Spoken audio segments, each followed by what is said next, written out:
waxaa habeennimadii xalay soo gaaray garoonka diyaaradaha Heathrow magaalada London ee wadankan Ingiriiska ra'iisul wasaare ku-xigeenka dowladda federaalka Soomaaliya mudane Mahdi Maxamed Guuleed iyo wafdi uu hogaaminayay oo ka mid ahaa wasiirka cadaaladda Abukaate Xasan Xuseen Xaaji waxaana garoonka diyaaradaha ku soo dhaweeyay qaar ka mid ah jaaliyadda Soomaaliyeed iyo gudoomiyaha gobolka Banaadir ahna doqa magaalada Muqdisho Injineer Yariisow marka assalaamu calaykum waraxmatullaahi wabarakaatuh markii xigo waxa caawa farxadino ee kulligeen hadaynu nahay jaaliyadda Soomaaliyeed ee UK qaasatan reer London inaan halkan ku soo dhaweeyno ku-xigeenka ra'iisul wasaaraha Soomaaliya oo nooga yimid magaalada Muqdisho safar dheerna u soo galay halkan u yimid inuu la kulmo jaaliyadda Soomaaliyeed waxa runtii anigoo ku hadlaya magaca golaha guurtida Soomaalida UK iyo magacaygaba anigoo ku hadlaya waxa sharaf weyn noo ah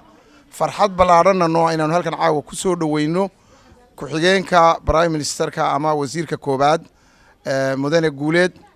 oo iyo wasiirka cadaaladda wasiir Xasan oo runtii reer London oo rag jaaliyadda kamid ahaa oo wakiilada aanu dawladda ku leenahay runtii kamid ah iyo duqa magaalada isla markaana gudoomiyaha gobolka oo isaguna nala jooga halka kan oo wiilkayagii oo wakiil isla noo reer London aanu isla ahayn islaana nahay runtii farxad weyn bay noo tahay inaanu caawa halka ku soo dhaweyno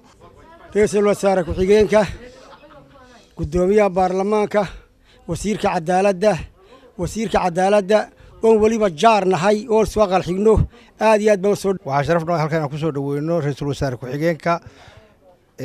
mudane qadar iyo wasiirka cadaaladda iyo gudoomiyaha gobolka Banaadir oo asagana nala joogo waxaan dhammaan u mahad celinayaa dadkii sharafta lahaa ee maanta soo dhaweeyay ra'iisul wasaaraha Guuleed Qadar Guuleed iyo wasiirka cadaaladda ee dawladda federaalka ah anoo ku hadlaya magaca UK waxaan leeyahay welcome ku soo dhawaada waxa farxad noo ah inaan soo dhaweyno wafdiga dawladda federaalka ah oo ugu horeeyo ra'iisul wasaare ku-xigeenkii gudoomiyaha gobolka Banaadir iyo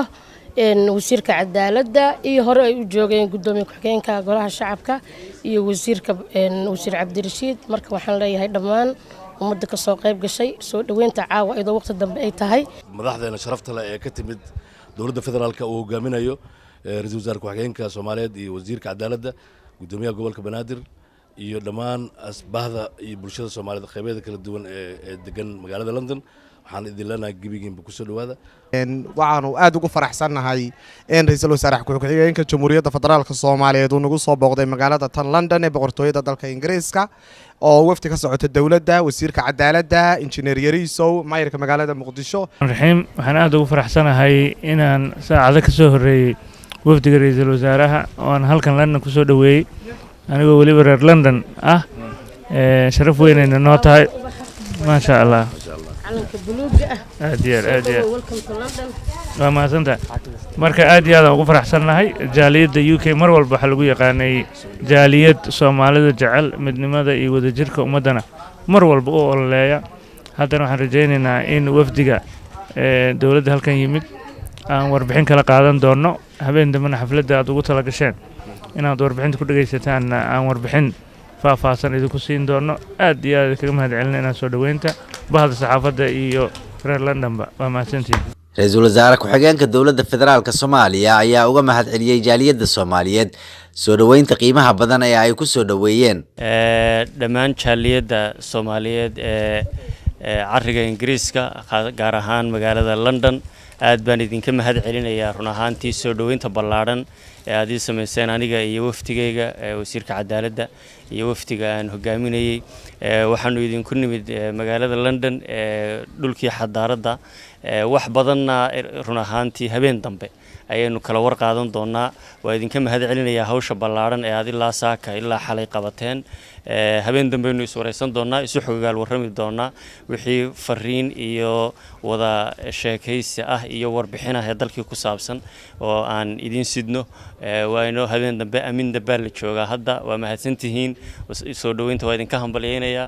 gudoomiyaha gobolka Banaadir iyo wasiirka cadaaladda iyo wafdiga kale dawladda ee joogaba waa inuu is wareysan doonaa habeen dambe haddii Ilaahay yiraahdo wassalaamu calaykum waraxmatullaahi wabarakaatuh mudane mahdi maxamed guuleed ra-iisul wasaare ku-xigeenka dowladda federaalk soomaaliya ayaa safarkiisa dalkan ingiriiska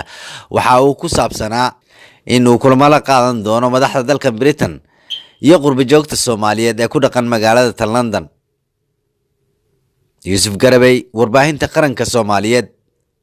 magaalada london.